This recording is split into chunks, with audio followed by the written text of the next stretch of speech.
صدفة غريبة قوي يعني عم يوصل سيرة تشيلسي دي بصراحة. ماشي يا باشا، ما انت جايلك سؤالين محليين في ملعبك. السؤال اللي بعده اللي هو رقم 4. ماشي. كل واحد هيرون بكام؟ اللي هو الاوبشنز لسه محدش اختارها. ماشي. سايبنا للتقيلة. ماشي. 6 نقط. 5. اوكي 6 لياسين و5 لحسام.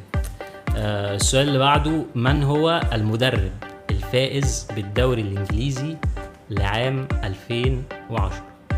جو. المدرب 2010. ممكن اشوف التايم.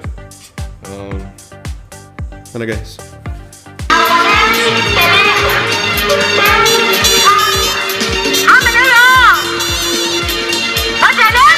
اوكي يلا بينا. ماشي. كارلو انشيلوتي. أليكس فريكس. الإجابة صحيحة، كارلو أنشيلوتي. فعلا تشيلسي هو اللي فاز الدوري سنة 2010. ماتش تساوي كبيرة كده. عيب عليك، ده انا بطلها.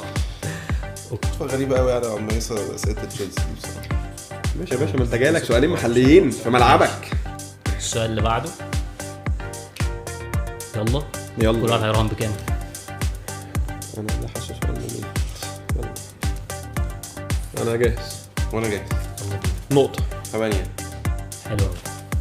في أي نادي برتغالي احترف اللاعب محمود عبد المنعم كهربا؟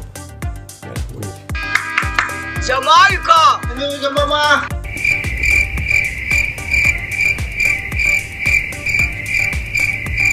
يلا وريني. قول انت الاول. لا قول انت الاول. ما تقول يا عمي. ريو اب. انا كاتب بوافيشتا بس هو ولا ريو افي ولا بوافيشتا. هو حسام في العارضة شوية. هو ديبورتيفو أفيس. ايوه صح. اللي هو النادي اتقفل أصلا، ما عادش موجود يعني.